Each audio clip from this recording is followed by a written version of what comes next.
সুবিধা মানে মোক প্ৰথম কথা মা-দেউতাই বহুতখিনি কষ্ট কৰে।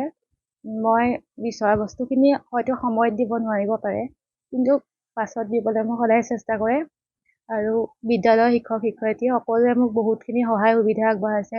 তেওঁলোকে মোক বিশ্বাস কৰে যিহেতু সেইখিনিৰ পৰাই যথেষ্ট প্ৰেৰণা পাইছিলোঁ।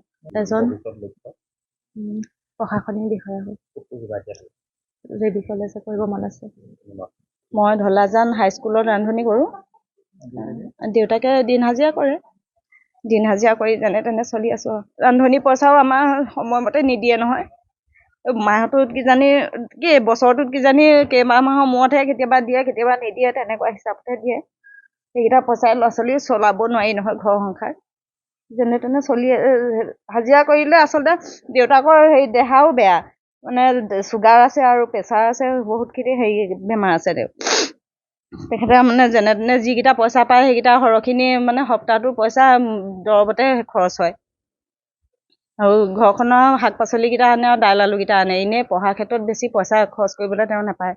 মই ৰান্ধনি পইচা যিকেইটা মাহে নাপাওঁৱেই, 2 মাহ 3 মাহৰ মূৰত পাওঁ নহয়, সেই পইচাকেইটাই তাক মানে কিবা কিবি দৰকাৰ হ'লে বহি কিতাপৰ পইচা কিন্তু তেখেতে দিব নোৱাৰে। আকৌ তেখেতৰ মানে পইচা কেইটকা দৰৱ আৰু শাক পাচলি দাইল আলু এইকেইটা হেৰিতে সীমাবদ্ধ।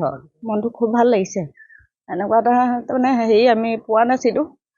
আমি নিজেও আচলতে পঢ়িবলৈ ইমানখিনি নাছিলে আমাৰ, আৰু তাই যে ইমান কষ্ট কৰি ইমান নিজৰ মগজুৰে পঢ়িছে, সেইকাৰণে আমাক খুব ভাল লাগিছে। আপোনালোকে এই ঘৰৰ অৱস্থা দেখিছে। আমি এই গাঁৱৰ বাসিন্দা, সৰুৰে পৰা দেখি আহিছোঁ। মাক আৰু বাপেকে যথেষ্ট কষ্ট কৰিছে, আৰু তাই যিখিনি কৰিবলগীয়া যিখিনি কৰিলে, আমি সমগ্ৰ অঞ্চলবাসী অতিকৈ গৌৰৱান্বিত হৈছোঁ। আৰু মোৰ অকণমান চকুপানী ওলাইছে যে হয়তো আমাৰ এটা ইচ্ছা যে তাই আৰু আগবাঢ়ক। আৰু মোৰ যিটো ইচ্ছা, তাই যিটো ইচ্ছা কৰি প্ৰকাশ কৰিছে, সেইখিনি ফলৱৰ্তী কৰিবৰ কাৰণে পাৰ্যমান যিখিনি সহায় সহযোগ কৰিব পাৰে, আৰ্থিক দিশত হওক বা যিকোনো দিশত যিমানখিনি মোৰ দ্বাৰা শক্তি হ'ব, সেইখিনিতে মই যথেষ্ট চেষ্টা কৰিম। আৰু অকল ময়ে নহয়, মোৰ দ্বাৰা যিখিনি লোকৰ সমন্বয় আছে, নিশ্চয় কৰিব, সকলো আগবাঢ়িব বুলি মই বাঞ্ছা কৰোঁ।